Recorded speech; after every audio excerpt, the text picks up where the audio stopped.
مبارک دیتے وقت سوچ لیا کر یہ وہی مہینہ ہے جس میں علی کے بچے یتیم ہوئے. رونے کی راتیں، گریے کے دن ہیں. پردیس میں بی بی زینب کے اجڑنے کا موسم. دنیا کی بیٹیاں عید کے قریب خریداریوں میں مصروف ہیں، بازار بھر گئے ہیں، امیر غریب بچوں کے لیے چیزیں خرید رہا. میرا سلام اپنی ان بیٹیوں پر جو اس عید کو سادگی سے مناتی. ہمارے گھروں میں، آل محمد کے چاہنے والوں کے گھروں میں اس عید کو سادگی سے منانے کا رواج ہے. اس عید کو کیا مسلمانوں کی گن کے 2 عیدیں ہیں. سیدوں کی دونوں عیدیں کوفہ کھا گئے.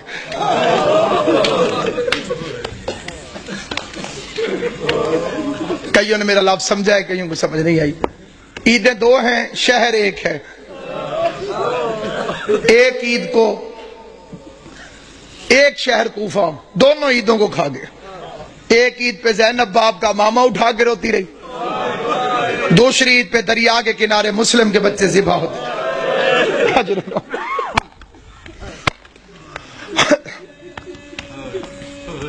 امام حسین کا پاک خالق آپ کو کوئی غم نہ دے سوائے غم حسین کے. رمضان اسی کا قبول ہے جس نے علی کے بچوں کو پرسہ دی. عبادتیں اسی کی قبول ہیں جس نے علی کے یتیموں کو پرسہ دیا. کوشش کرنا ان 3 دنوں کو محرم کی طرح گزارا کر، محرم کی طرح. اور ایک گزارش میں خاص طور پہ کیا کرتا ہوں، کوشش کیا کرو عید والے دن کالے کپڑے پہنا کرو. اور کوئی میری بات کو دل سے مانے یا نہ مانے، سادات عظام کے آگے میری ہاتھ جوڑ کے منت ہے، ہو سکے عید والے دن کالے کپڑے پہنے. آج کل کسی کے گھر میں 100 سال کا بڈھا بھی مر جائے نا، عید والے دن تو عید مبارک ہے وہ قبول نہیں کرے گا. وہ کہتا ہے جی ہمارے گھر فوتگی ہو گئی ہے، ہم نے عید نہیں منائی. علی کی شہادت سے بڑا تیرا نقصان کون سا؟ اور میں نے جو فکرے کہیں پوری ذمہ داری سے کہیں، یہ آل محمد کی سنت. یہ نہ کہا کرو کہ عید نہیں، عید ہے، مناؤ ایسے جیسے سیدوں نے منائی. راوی کہتے ہیں میں مدینے میں گیا، میں نے قبر نبی کو بوسہ دیا. قبر نبی کو بوسہ دینے کے بعد میرے دل میں خیال آیا میں اپنے چھٹے امام کو جا کے مبارک دوں. کہتے میں امام کے دروازے پر آیا، میں نے دستک دی. علی کی شہادت ہے، عباس کا علم میرے سر پہ. قسم کھا کے روایت پڑھتا ہوں، امام گھر سے باہر نکلے، بطول کے لال نے کالے کپڑے پہنے ہوئے تھے. راوی دیکھ کے کہتے ہیں مولا لوگ کیا کہیں گے، عید والے دن بھی کالے کپڑے. داڑھی آنسوؤں سے بھیگ گئی، رو کے فرمایا ان مسلمانوں نے ہمیں کون سی عید منانے دی. اللہ تیری ہائے قبول کرے. حسین کی ماں پر انہوں نے ہمیں کون سی عید منانے دی. عیدیں سوگوار ہو گئی آل محمد کی، جن کے صدقے میں عید عید تھی ان ظالموں نے ان گھروں کو لوٹ لیا. عبادت کے موسم میں، پردیس میں، اور جو وہ سازش ہے، SMS بھی چلتے ہیں، مجلسوں میں بھی بات ہوتی ہے، ماتم داریوں میں بھی. عبد الرحمن ابن ملجم پہ لعنت، یہ ادھوری لعنت ہے. لعنت مکمل بھیجی کرو.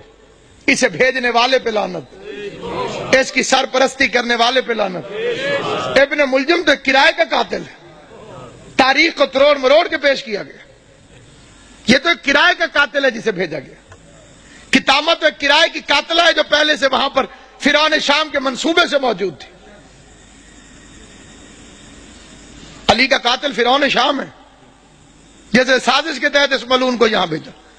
پھر ایک لمبی کہانی اور سٹوری بنا دی گئی جی وہاں بھی حملہ ہوا، وہاں بھی حملہ ہوا، ایک وقت میں، ایک ٹائم میں، ایک تاریخ کو. عقل کے دشمنوں، کس زمانے کی بات کر رہے ہو؟ ان کے پاس موبائل ٹیلی فون تھے کہ میں اب ادھر حملہ کر رہا ہوں، تو ادھر کر، تو ادھر کر، تو ادھر کر. کوئی سیٹلائٹ نیٹ ورک تھا؟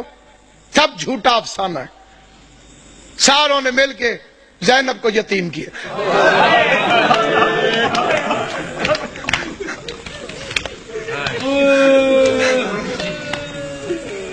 شریف امام.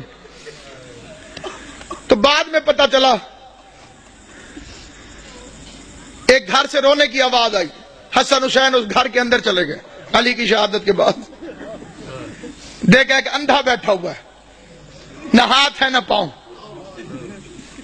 حسن پوچھتے ہیں بھوک لگی ہے؟ کہتے ہیں لگی ہے لیکن رویا اس لیے نہیں۔ حسین پوچھتے ہیں پیاس لگی ہے؟ کہتے ہیں بہت لگی ہے لیکن رویا اس لیے نہیں۔ حسن حسین پوچھتے ہیں پھر رونے کی وجہ؟ کہتے ہیں اللہ کرے وہ خیریت سے ہو۔ حسنین پوچھتے ہیں کون؟ کہتے ہیں ایک مزدور تھا جو روز کوفے سے میرے لیے کھانا لے کر آتا تھا، مجھے اپنے ہاتھوں سے کھانا کھلا کے چلا جاتا تھا، 19 رمضان سے وہ میرے پاس آیا نہیں۔